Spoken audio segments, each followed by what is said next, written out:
سنت الاعتکاف سورۃ الناسخین میں ہے۔ امیر المومنین سیدنا فاروق اعظم رضی اللہ تعالی عنہ کے دور خلافت میں ایک مالدار شخص تھا جس کا کردار اچھا نہیں تھا۔ اسے درود شریف پڑھنے کا بہت شوق تھا، اٹھتے بیٹھتے درود شریف پڑھتا تھا۔ جب اس کی موت کا وقت قریب آیا تو اس کا چہرہ سیاہ پڑ گیا اور مسخ ہو کر اس قدر بھیانک ہو گیا کہ جو دیکھتا خوف زدہ ہو جاتا۔ اس قسم کرسی کے عالم میں اس نے فریاد کی، یا حبیب اللہ صلی اللہ علیہ وآلہ وسلم، میں آپ صلی اللہ علیہ وآلہ وسلم سے محبت رکھتا ہوں اور آپ صلی اللہ تعالی علیہ وآلہ وسلم پر کثرت سے درود و سلام پڑھتا ہوں۔ ابھی اس نے اتنا ہی عرض کیا تھا کہ اچانک آسمان سے ایک سفید پرندہ اتر پڑا اور اس نے اپنا پر اس شخص کے چہرے پر پھیر دیا۔ دیکھتے ہی دیکھتے اس کا چہرہ چمک اٹھا، پھر فضا مشکبار ہو گئی اور اس کی زبان پر کلمہ طیبہ جاری ہو گیا۔ سبحان اللہ۔ کف سے انسری سے پرواز کر گئی۔ جب اس کو قبر میں اتارا جا رہا تھا، غیب سے یہ آواز آئی، ہم نے اس بندے کو قبر میں رکھنے سے پہلے ہی کفایت کی اور ہمارے محبوب صلی اللہ علیہ وآلہ وسلم پر پڑے ہوئے درود شریف نے اسے قبر سے اٹھا کر جنت میں پہنچا دیا۔ سبحان اللہ۔ آج کسی نے سبحان خواب میں یہ منظر دیکھا کہ مرحوم فضا میں چلا ہے اور اس کی زبان پر یہ آیت کریمہ جاری ہے، ان اللہ و ملائکتہ یصلون علی النبی یا ایھا الذین آمنوا صلوا علیہ وسلموا تسلیما۔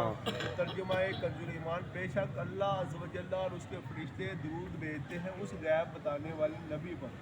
اے ایمان والو، ان پر درود اور خوب سلام بھیجو۔ سبحان اللہ۔ پیارے اسلامی بھائیوں، دیکھیں کتنا پیارا واقعہ ہے کہ ہمیں چاہیے کہ چلتے پھرتے اٹھتے بیٹھتے دل کے سلطان رحمت عالم جان صلی اللہ علیہ وآلہ وسلم پر درود پاک پڑھا کریں، جیسا کہ وہ درود پاک پڑھنے والا تھا، اس لیے تو اس نے افراد کیا کہ یا رسول اللہ صلی اللہ علیہ وآلہ وسلم، میں آپ پر کثرت کے ساتھ درود پاک پڑھنے والا ہوں۔ تو اس کا کیا اثر ہوا کہ آسمان سے ایک فرشتہ اترا، اس نے پڑھ پھیرا اور اس کا چہرہ بھی صحیح ہو گیا اور مرنے سے پہلے اس کی مغفرت ہو گئی۔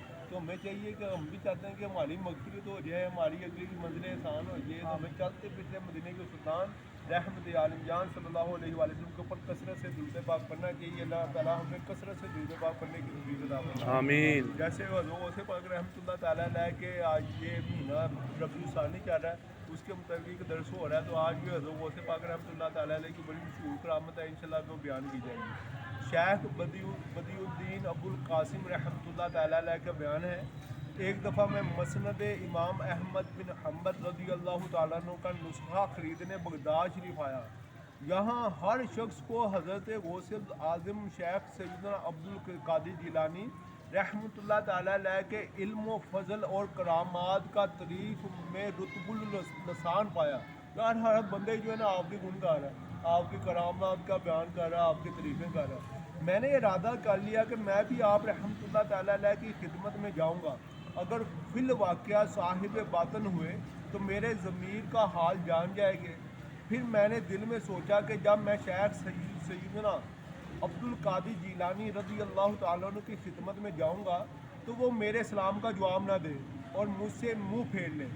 پھر اپنے خادم سے کہیں اس شخص کی پیشانی کے داغ کے برابر ایک چھوارا اور 2 وانگ شہد لے آؤ۔ جب یہ چیزیں خادم لے آئے تو آپ رحمۃ اللہ تعالیٰ علیہ اپنا کلہ، جیسے امام شریف ہوتا ہے ایسا کلہ مبارک مجھے پہنا دے اور میرے سلام کا جواب دے۔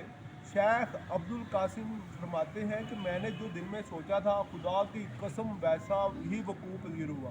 اور پھر سیدنا غوث الاعظم رحمۃ اللہ تعالیٰ علیہ نے مجھ سے فرمایا، کیوں ابو القاسم رحمۃ اللہ تعالیٰ علیہ، تم یہی چاہتے تھے؟ میں شرم کے مارے پانی ہو گیا اور آپ رحمۃ اللہ تعالیٰ علیہ کے ہاتھ مبارک پر بیعت کر کے آپ رحمۃ اللہ تعالیٰ علیہ کی شاگردی اختیار کر لی۔ سبحان اللہ۔ میرے اسلامی بھائیوں، جو آج یہ درس سنا، یہاں سے پتہ چلتا ہے کہ دیکھیے جو ولی اللہ ہوتا ہے نا، وہ دلوں کے بھید بھی جانتا ہے۔ تو جب ان کے سامنے بیٹھا ہے تو بڑے احتیاط سے بیٹھا ہے۔ حضرت بابا فرید الدین شکر گنجی رحمۃ اللہ تعالیٰ علیہ، آپ جانتے ہیں جب آپ رہتے ہیں مجاہدے کرتے ہو، آپ کی پہلی کرامت یہ تھی کہ آپ جنگل میں جاتے تھے نا، چڑیوں کو کہتے ہیں مر جاؤ، مر جاتی تھی، آپ کہتے زندہ ہو جاتی۔ آپ کی یہ پہلی کرامت تھی، تو آپ نے بڑے مجاہدے رہا، لیکن آپ کسی شیخ کے ہاتھ پہ بیعت کرنا چاہتے تھے۔